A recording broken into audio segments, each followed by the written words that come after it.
നമസ്കാരം. വീട്ടിലെ പാചകത്തിലേക്ക് എല്ലാവർക്കും സ്വാഗതം. ഇന്ന് ഞാനിവിടെ ഉണ്ടാക്കുന്നത് തേങ്ങാപ്പാൽ പുലാവാണ്. വളരെ സ്വാദിഷ്ടമായതും വളരെ എളുപ്പം നമുക്കുണ്ടാക്കാവുന്നതുമായിട്ടുള്ള ഒന്നാണ്. നമ്മൾ പ്രിപ്പറേഷനിലേക്ക് പോകുന്നതിന് മുമ്പ് ഒന്ന് ഓർമ്മിപ്പിക്കട്ടെ, എൻ്റെ ചാനൽ ആദ്യമായി കാണുകയാണെങ്കിൽ ലൈക്ക് ചെയ്യാനും സബ്സ്ക്രൈബ് ചെയ്യാനും മറക്കരുത്. നമുക്ക് എന്തെല്ലാം സാധനങ്ങൾ വേണമെന്ന് നോക്കാം. ഞാൻ ചെറിയ ഗ്ലാസ്സിന് 4 ഗ്ലാസ്, ഈ ഗ്ലാസ്സിന് 4 ഗ്ലാസ് അരി കുതിർത്ത് വച്ചിരിക്കുന്നതാണ്. അരമണിക്കൂർ നേരം കുതിർത്തതാണ്.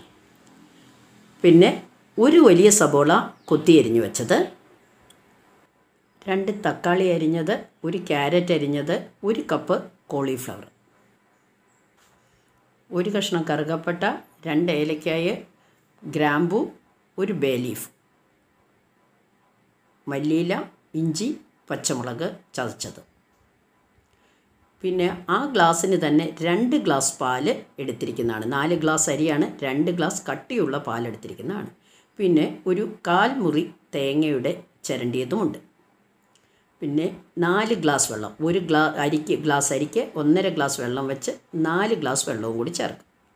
ഇനി ഞാനൊരു കുക്കർ വെച്ചിട്ടുണ്ട്. അതിലേക്ക് ആ സ്പൈസസ് എല്ലാം ഇട്ടു. ഇനി അതിലേക്ക് സബോളയും ഇടാം. എന്നിട്ട് നന്നായിട്ട് വഴറ്റാം.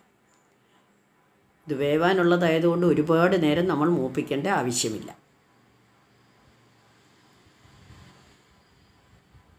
ഇനി നമുക്ക് അതിലേക്ക് ഈ വെജിറ്റബിൾസ് ഓരോന്നായിട്ടിടാം.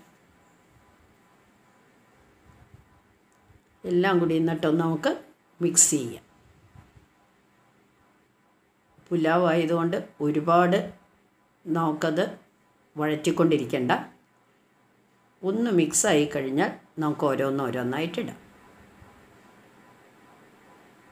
ഇനി നമുക്കതിലേക്ക് ഇഞ്ചിയും പച്ചമുളകും ചതച്ച് വച്ചിരിക്കുന്നതിടാം.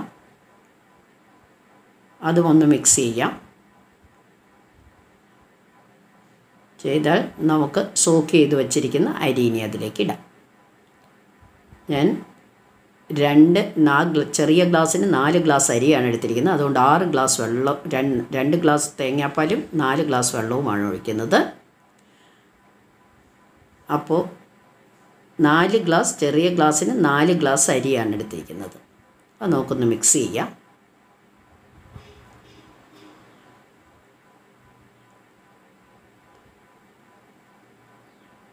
നാല് ഗ്ലാസ് അരി എടുത്തിരിക്കുന്നത്, അതിൽ 2 ഗ്ലാസ് കട്ടിയുള്ള തേങ്ങാപ്പാലും 4 ഗ്ലാസ് വെള്ളവും ഒഴിക്കുകയാണ്.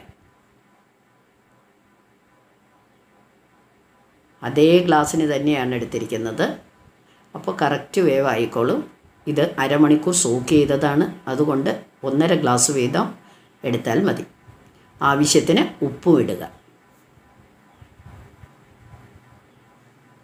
ഇനി നമുക്ക് വേണമോ എന്ന് നോക്കിയിട്ട് ഉപ്പ് അല്പം മുമ്പോട്ട് നിൽക്കണം, എങ്കിലേ അരി വേവുമ്പോൾ പാകത്തിനുണ്ടാവും.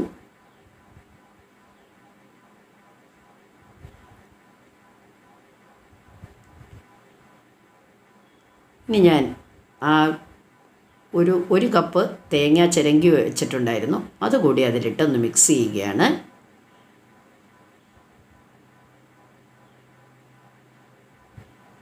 അപ്പോൾ അരി വെന്ത് വരുമ്പോൾ നല്ലൊരു ടേസ്റ്റ്, അതിൽ ആ തേങ്ങ കൂടി കിടക്കുമ്പോൾ നല്ല ടേസ്റ്റ് ഉണ്ടായിരിക്കും. ഇനി നമുക്ക് ഇതൊന്ന് അടച്ചു വെച്ച് ഒരു വിസിൽ വരുന്നത് വരെയും വയ്ക്കാം. ഒരു വിസിൽ വന്നിട്ടുണ്ട്. നമുക്കതൊന്ന് തുറന്ന് നോക്കാം. നന്നായിട്ട് വെന്തിട്ടുണ്ടെന്നാണ് തോന്നുന്നത്. നമുക്കൊന്ന് ഇളക്കി നോക്കാം. പതുക്കെ മീതെ ഇളക്കണം. എല്ലാം കൂടി കുഴച്ച് കളയാതെ പതുക്കെ ഇളക്കണം. ഇനി നമുക്ക് സ്റ്റൗ കെടുത്തി വെച്ച് ഇത് വാങ്ങി വയ്ക്കാം. ഇനി നമുക്കതിലേക്ക് കുറച്ച് മല്ലിയില കൂടി ഇടാം.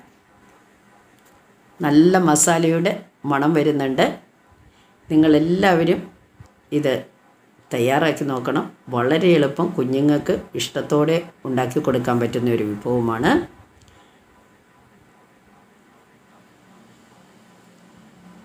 നമുക്ക് മല്ലിയില കൂടിയിട്ട് അതൊരു സെർവിങ് ഡിഷിലേക്ക് അല്പം വിളമ്പിയെടുക്കാം.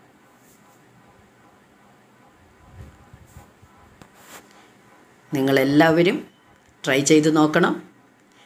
കമൻറ്റ്സ് എന്തായാലും അറിയിക്കണം.